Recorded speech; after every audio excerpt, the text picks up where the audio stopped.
Father, we thank you for an opportunity to come together, to spend some time just allowing you to sharpen us in the thing that we desire to do for you. God, in every facet of ministry, God, administration has an impact. And so we ask, Lord, that you give us insight and wisdom as we consider these things. We pray in Jesus' name. Amen. So, I'm going to give you in the first 30 seconds, I'm going to give you absolutely the only thing that's worthwhile. Well, two things. Have a good tech guy. Just That will save you a lot. flip this onto yourself. Okay, click on. Anywhere, and then you can just shove this. You're not going to let me.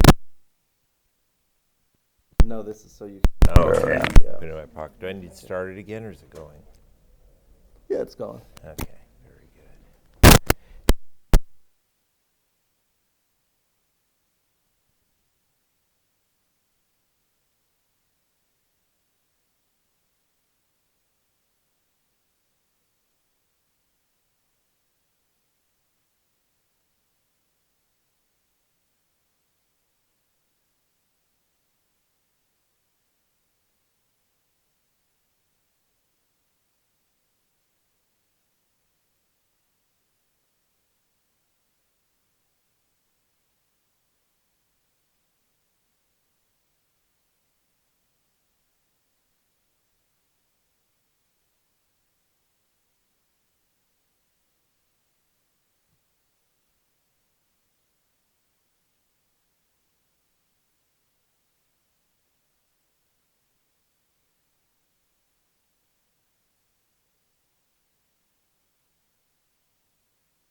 And I look forward to that. I am very much I'm a strong leader. I am let's accomplish something. I'm task orientated. I'm not relational. I'm not a relationship type of person. I want to get stuff done, and it's been so good for me. And on Mondays they come to my house, and we drink coffee and we talk about how everyone's doing, and it usually takes about an hour and a half. And there is one side of my brain that is screaming the entire time. They need to get to work, but it is so good. It's so healthy for us as a staff. And that kind of investment it helps you be able to delegate. Because the hardest thing is you delegate, you train someone up, and then you burn them out and they're gone, right? And then you have to do it all over again. But if you care for them, you invest in them, they don't burn out. Partly because now that you care about them and you are in touch with them, you know when things are going south. And now they're no longer just a tool, they're a relationship, and so you make sure that they don't get destroyed by this. Okay? Let's talk about money. If you are a lead pastor, actually any staff person, in my opinion, any pastoral staff, you should not be touching money. You should have nothing to do with the offering. Of course, you're going to have to do quite a bit with how stuff is spent, but you should never be receiving money. No one should ever be able to hand you money in any circumstance. There should always be somebody else who can take that money. You never want to be standing in the foyer as people are walking out of church and have someone slap money in your hand. Okay, now that every once in a while you're just standing there like that, and someone slaps money in your hand, and maybe you asked for prayer for Ukraine that day or something, or for Israel, and they're like, "Here, give this to those nice, sweet children," and you're like, "Hey." It's got to be like they just put something nasty in your hand. You just got to get it out of your hand as fast as you can. And I will usually put it back in their hand and walk them to the person that needs to handle it, or to the offering box, or whatever. But don't be handling that yourself. When it comes to money, whether it's offerings or event fees, there needs to be three things. There needs to be accountability, accounting, and reporting. Okay? Accountability in that it can't just be your eyes that are going over things and saying it's all good. Okay? There's got to be accounting, as in actual accounting, like bookkeeping, not just like you might do with your home budget, but something that will stand up to the approval of an accountant. And there needs to be reporting. You need to report both to the body. This is what the Lord has provided, and this is what we are doing with what the Lord has provided. And then there are also accounting requirements through the federal and state government of various sorts. Okay? That's why you need both a bookkeeper and an accountant. Okay? You need a bookkeeper because accountants are expensive. If you have a free accountant, you don't need a bookkeeper. You just need two accountants. Okay? I think, what? Okay, here is why. You have to have oversight. There's got to be a check at every point. Here's what we do with offerings, okay? So, two people have to be with money at all times. If there's money, there has to be two people. So, money comes into the offering box. We have our counting teams, which, do it how you want to. Ours have ended up being all men, okay? And since two of them get locked in a room together, we figure that's probably best. So it's two guys, and at the close of services, they get the keys together, they walk to the box together, they unlock it, they empty it into a bag together, they go to the other box, they empty it, They go into a room together. They have a sheet of paper that I think you've been provided with, or you've been provided with the policy of how to do it. So it's the other one. Where do we get those? If you did not get one because I didn't make enough copies, if you just send me an email, Calvary Rastrum, just go on our website and tell me you want the handouts. I'll send them to you. We have a count sheet, so they go through and they write down how many checks, what total amount, how many $1 bills, total amount. If we ever get a 5, okay. One time we got a 10. It was great Sunday. So,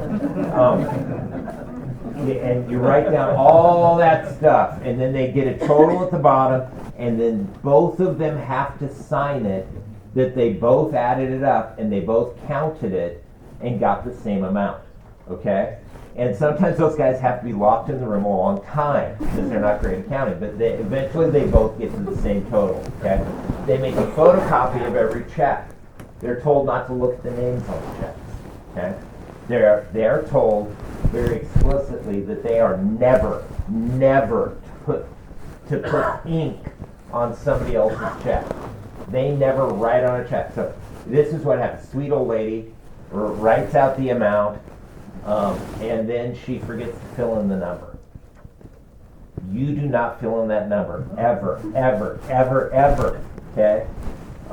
That's when the bookkeeper gets that check separate, undeposited, makes a phone call to Sweet Harriet, and tells her, listen, here's what happened, you forgot again this month, and so, I'll give the check back to you on Sunday, or, I'll mail it to you or whatever. So those two guys, they come up with that amount, they take all of it, photocopies of checks and cash, fold it all up, put it in an envelope, and it gets tossed in our safe. We have what's called a Dropbox safe. They're cheap compared, okay?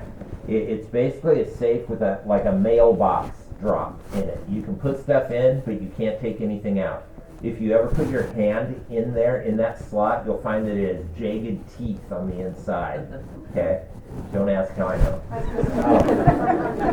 So, it goes into the safe where it is secure, okay? Then the next step along the way is someone who has the combo, which is none of the counters, opens the safe, okay, and that's a very restricted access combo, opens the safe in the presence of two people, gives them the bag with the other counters stuff on it and their signatures. Those two have to count it, okay? In our church it just happens, because this happens during the day, it's all women, okay? And so you never have a man and wife team. You never allow any family teams, mother-daughter or father-son. It always has to be unrelated people. So these two people, count again, have to get the same amount. They fill out a deposit slip. They take it to the bank, okay?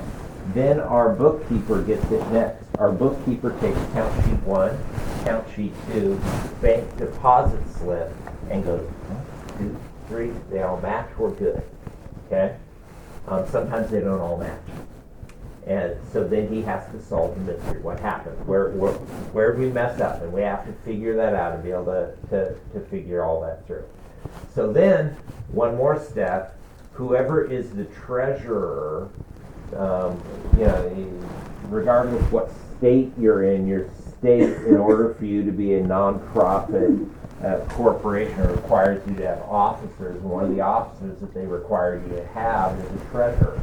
So our elder team also serve as the directors of the nonprofit corporation in the state of Idaho.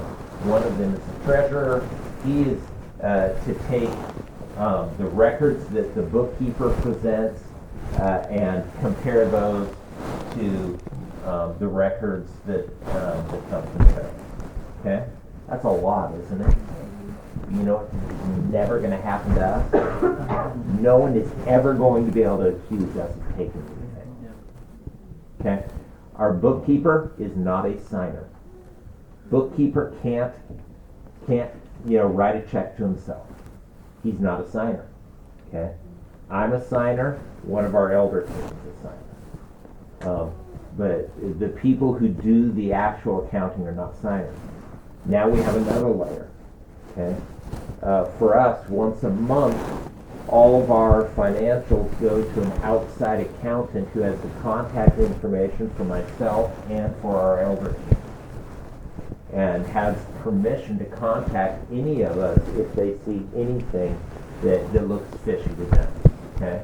And so she looks over what our bookkeeper has done in all of our records, and this is a very light look through because accountants are expensive. Once a year she does, what do they call it? An audit, thank you. Once a year she does an audit. Okay, that's more in depth. That costs more money. That's a lot of work, that's a lot of stuff. But it safeguards your people and the resources that God has entrusted you with. Okay, that's what we do. We also keep our records. Canada does a lot of this. We have a lot of records. You have to keep at least 7 years worth of records, back records. Okay, you need to make sure that you present information to the body on a regular basis where you're at financially. We have an open books policy. Okay? If you give, you can come look at our books. But you know what? You're not going to look at them alone. Because 99% of the people in our church don't understand our books. They have no idea. They look at the numbers and they freak out. I look at the numbers and I freak out. Okay? So it's not an unchaperoned view of the books. They sit down with the bookkeeper and he'll explain everything to them. Once a year we present a financial report at our annual church business meeting that is attended by about 2% of the church. Okay? This year we're starting a building project, so there'll be a higher attendance, but the one thing, you print up 20 copies of the year-end profit and loss summary report, and people are like, whoa, we got to see the books. 2 people want to look at it, okay? And so sometimes that can feel kind of scary to put everything out there. It's not bad, okay? Make sense so far? Could I ask a question on Yes.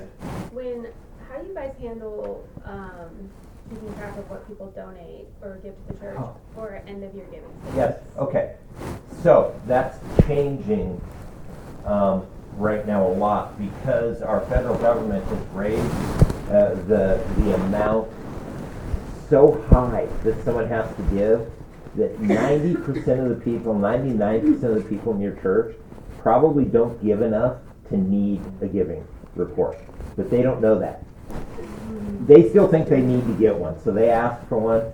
We have a program. There are a number of good programs out there that are made specifically for that. I never see that information, okay? That's the bookkeeper's job. Now, early on, I had to enter everything at one point. I was the only person, and I wasn't paid because we were a mess is what we were. And I'll talk about that more if we have time. But there are programs that will help you manage that, and you don't want to try to do it without one of those programs. If you really know Excel well, you could probably build a spreadsheet that would do it for you. The next topic is IRS, and on your donation statements, you should be able to produce for any donor who asks for it a summary of what they gave in that calendar year, and it has to be what they gave that year. Okay, it has to be from January 1st to December 31st. And on that statement, it needs to have the phrase printed on the report: no gifts or services were received for the tax-deductible donations. Okay, and it has to have the year for which that statement is reporting. Okay, there are rules about what's deductible and what isn't. Not everything is deductible. Okay, People give money to churches all the time thinking that they're going to get a tax deduction.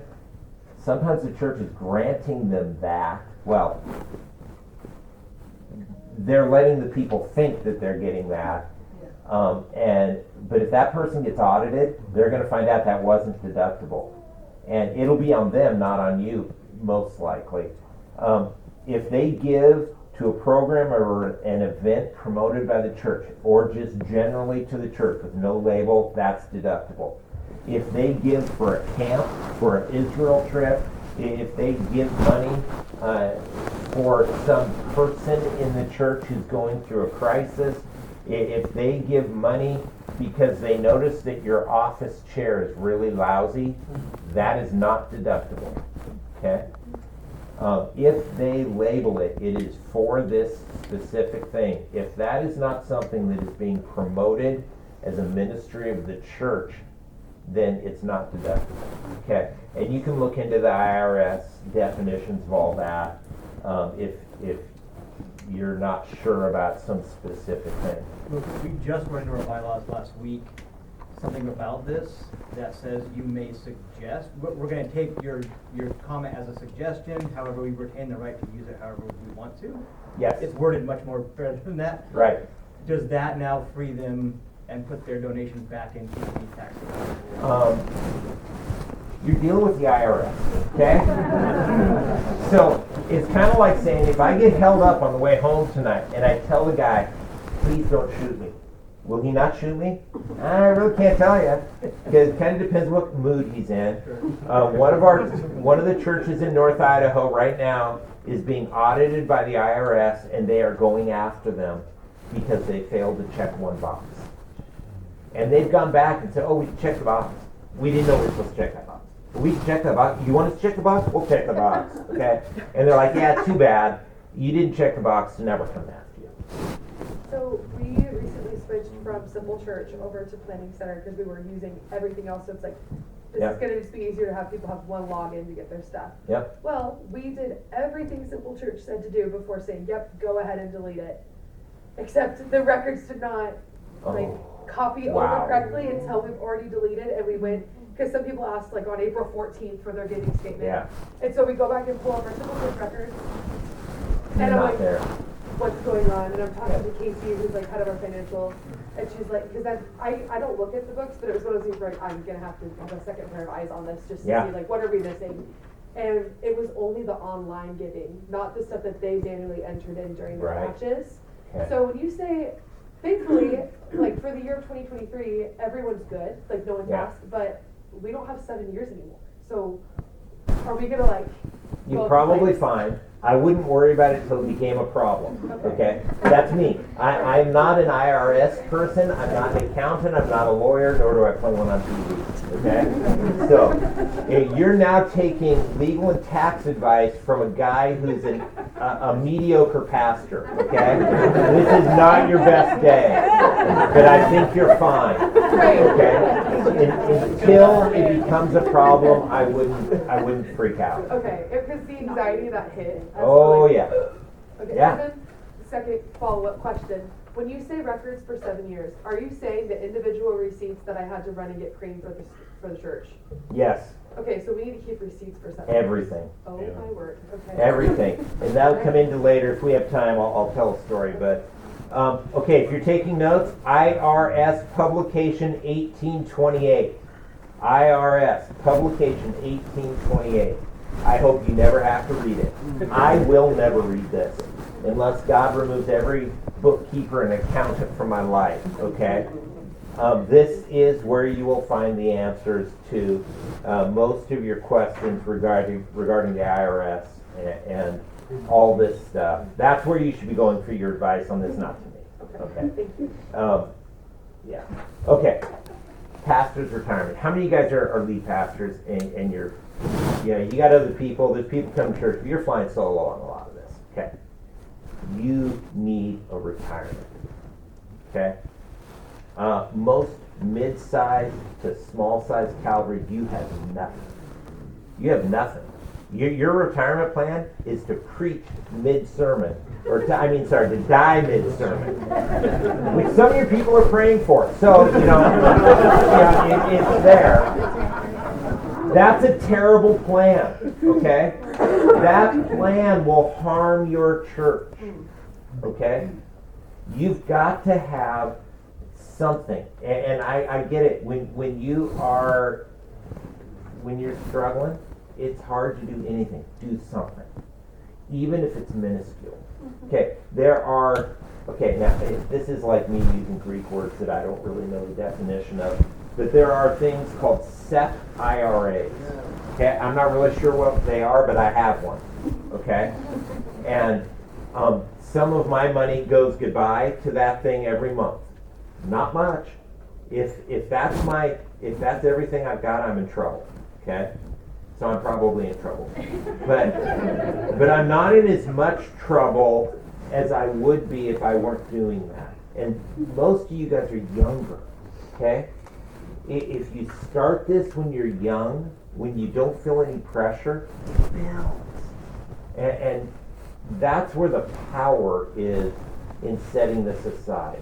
Okay? And with something like a SEP IRA, you can't touch it unless, it came to really dire straits and you'd have to pay taxes on it and it'd be a big pain. But that's a great way to do it. There are some very low cost ways to do that. Okay. If you're taking notes, Ascensus, ASCENUS, ASCENUS, it's a company that offers SEP IRAs at a very low cost. Okay, there's a fee to have this thing. They handle it, they do it. It's probably one of the lower cost, reputable ones that you can get into. Now let me make a lot of you mad, especially over that. You need to be paying it for. Okay? Not because it's a good investment. It's terrible. If you're younger than me, you're kissing that money goodbye. Okay? I don't think you're going to get any of that. I'm not sure I'm going to get any of that. But you got to understand this. For so long, people have been told that the whole opting out of Social Security thing, it's just a choice whether you want to do it or not. It's not. It is a conscientious objection to insurance. If you have medical insurance, car insurance, house insurance, or wish that you had any of those, then you cannot opt out of Social Security. Okay? The option out, what it says, if you read the IRS code, is that they are allowing you to do it because it's against your religion. Okay? So, you need to be in it. And it's not a great investment, and who knows, maybe you'll get something back for it, but that's that. Okay, let's talk about background checks. They did a background check on that guy who had 20 aliases. They use the same company that I use, that I'm going to recommend to you. It's called protectmyministry.com. Okay, protect my ministry. Especially if you pay ahead, you can get some good deals. So every year we write a check before we run background checks. And we run a lot of background checks. But you get to customize what gets checked, how in depth it gets. If you just go with the cheapest thing, you're wasting your money. Okay? Background checks are only effective when they cost something. Okay? So you're going to have to do a little bit of research, figure out what level of cost you're going to be able to bear, and these matter, okay? These matter a lot, because this is what protects your kids. This is what protects the money. I'm even going to suggest, and we might be starting to do this, that for anyone that we're going to hire, not only are we going to run a background check online, we're going to send them down to the sheriff's office to get fingerprinted. That was the only way that the aliases came out. Okay? So, just to protect the ministry, you got to know you're getting what you pay for. If you just check the free list from the sheriff's office, that doesn't get you much. Okay? It's better than doing nothing, but it's not much better. Especially if you have a lot of Californians moving into your area. They haven't been up here long enough to get in trouble locally, okay? It's going to cost you some money to check the LA County Sheriff's Office, okay, and all of that. But you get what you pay for. Can I ask you how often you do background checks? Okay, so we do background checks. You have to do them more than once. We do them every... Every 3 years, I rerun them. Okay, so new background check every 3 years. We don't do them all at once. It's on a rotational basis, thank goodness. Otherwise, it would be very prohibitive cost-wise. But you got to do that stuff. If you are getting a loan, you're financing something, whether it's a remodel of your building or a new build or anything like that, you need to be aware of this little phrase they talk about. Well, we use a personal guarantee. That means that if the church defaults on the loan, that it's on you. Okay? You don't want that. There are banks that loan to nonprofit corps without a personal guarantee. Don't do that to your board of elders or board of directors. So, you know how you report to the Secretary of State who your officers are? I hope you do that. Okay, so that to be a nonprofit corporation in Idaho or in Washington, I'm pretty sure Oregon as well, Montana I'm sure as well, you have to on a yearly basis update your nonprofit status with the Secretary of State, list who your officers are, the operating address, stuff like that. Those people will be held responsible for any loans that are defaulted. Or credit cards, if it's a personal guarantee. So be aware of that. Okay, let's talk about nonprofit status. 501c3 EIN. Who told me they just got an EIN? Somebody did. Is that you, Calvin? Yeah, okay, he's looking into the EIN. Okay, this is incorporation as a nonprofit. This is what sets you up in the eyes of the state as an entity, okay? The state does not want you receiving any funds unless you are a valid nonprofit corporation. If you are taking money and you're not a nonprofit corporation, you're supposed to be paying tax on that, okay? So you need to get that squared away. It's not that hard. Okay, I delegate. I found someone who really enjoyed this process. It would have been torture to me, but she set it all up. Luella did all that. She actually has done, I think, 3 of them for me. And so, you know, it's not impossible. It's not fun. The state is way easier than the federal. The federal is a lot of work. You may not need the federal. Okay, look into that. Get some competent advice. Don't just go off of what I'm saying, okay? But if you're not receiving gifts from out of state, if you're pretty much operating within your state, you might only need a state incorporation. Now, if you are in Oregon or in Washington, I'd get federal, because your states are so liberal that you don't, you may not know this, I am from Idaho.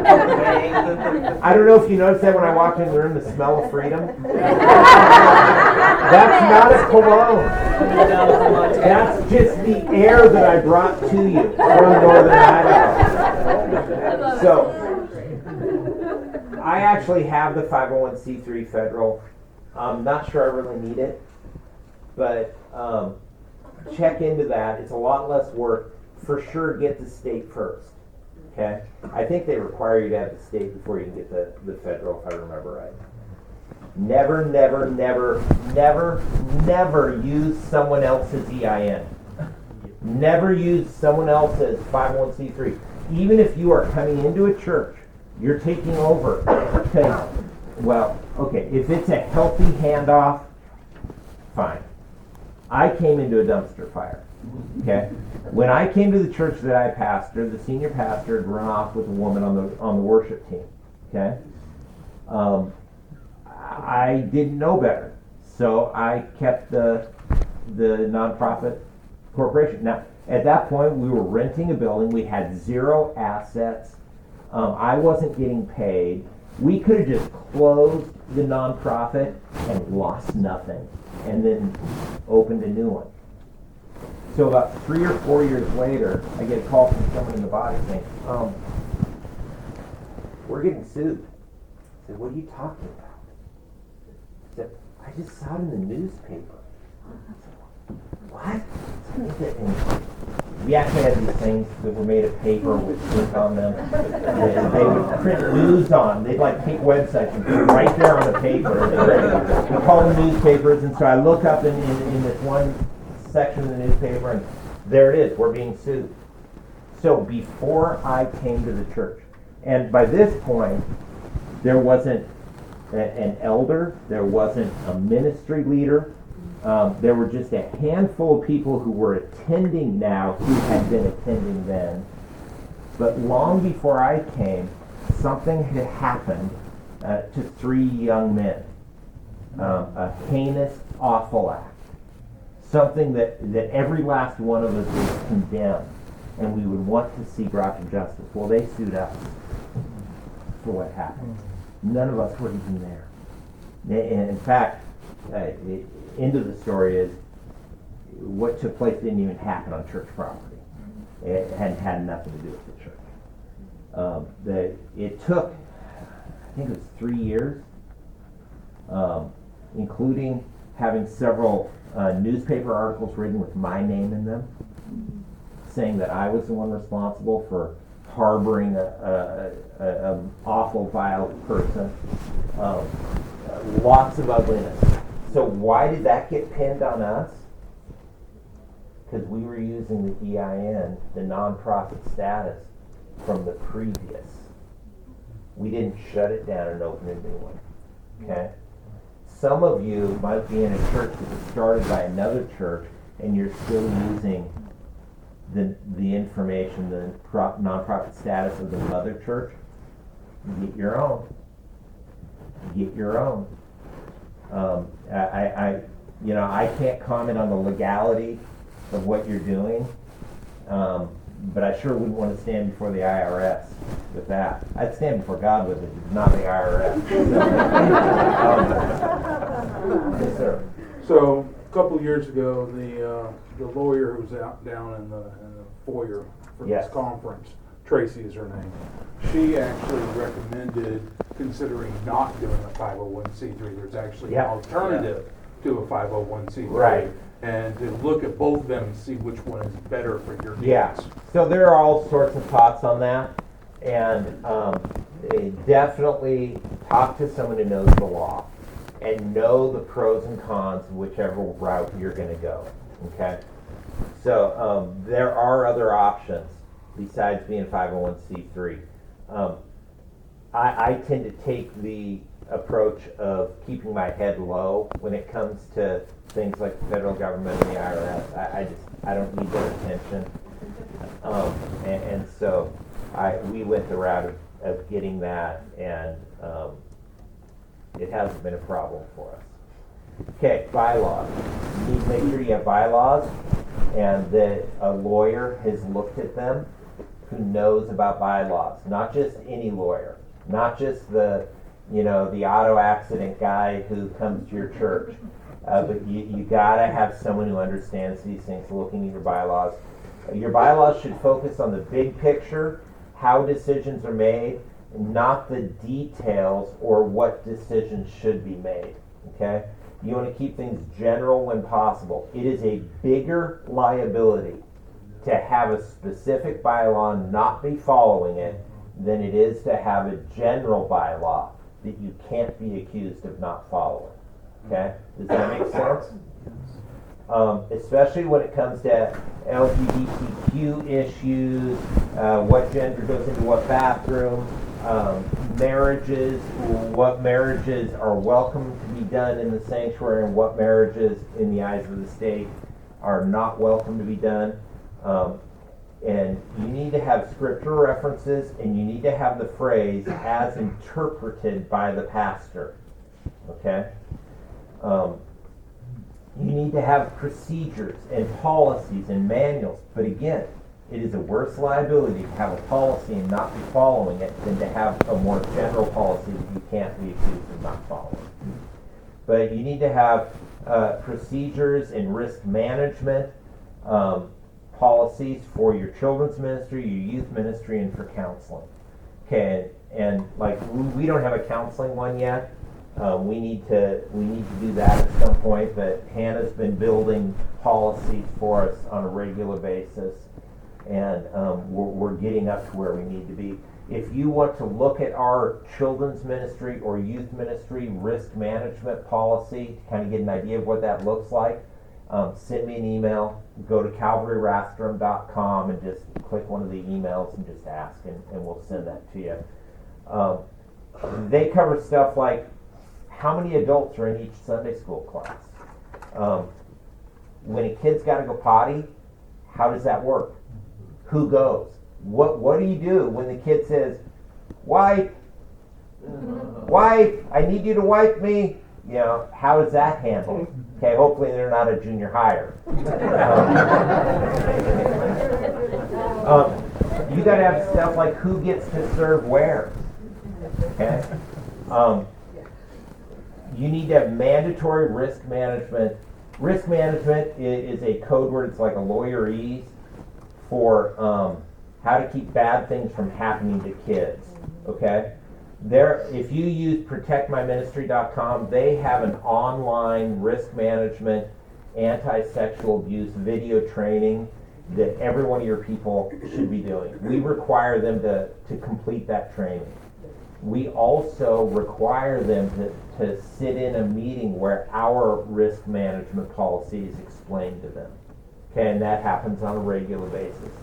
We also have manuals, and Hannah gets full credit for this. For employment, volunteers we're not done with yet, are we? We stole a couple of them from here, from Tri-Cities. And so you just take somebody else's, and you go through and go, "That's dumb. I like that. Ooh, we need to put this in," okay? And you just build it and make sure, it's always good if you have a lawyer handy to look at that. Okay, I'm going to go fast next. I'm running out of time. Security manual. If you didn't go to Doug's security breakout, email Calvary Rastrum, and we can send you his policy manual that is not yet in its finished state. It's the best one I've seen. Okay, but he's doing a great job. Keep things general when when possible. Still find someone competent and still theirs. Okay, and of course make it your own. It is always easier to have this stuff in place before you need it. It's really awkward to bring it in when you've already had a problem.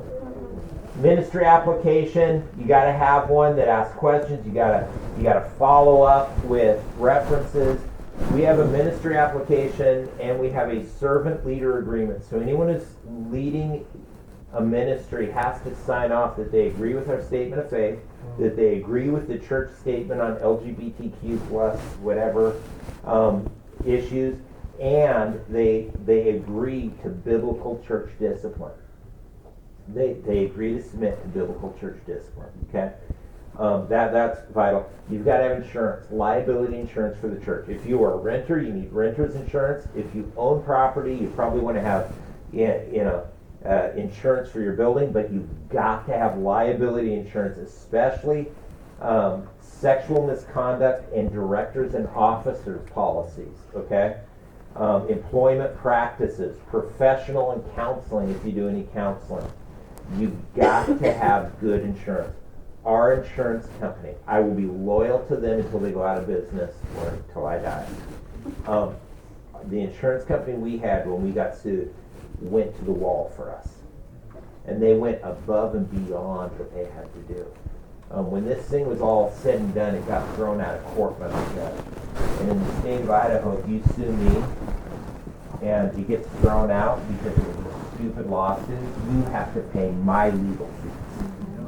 And so our insurance company went to the ones who sued us and said, listen, you owe $250,000 in their legal fees. They really went after it.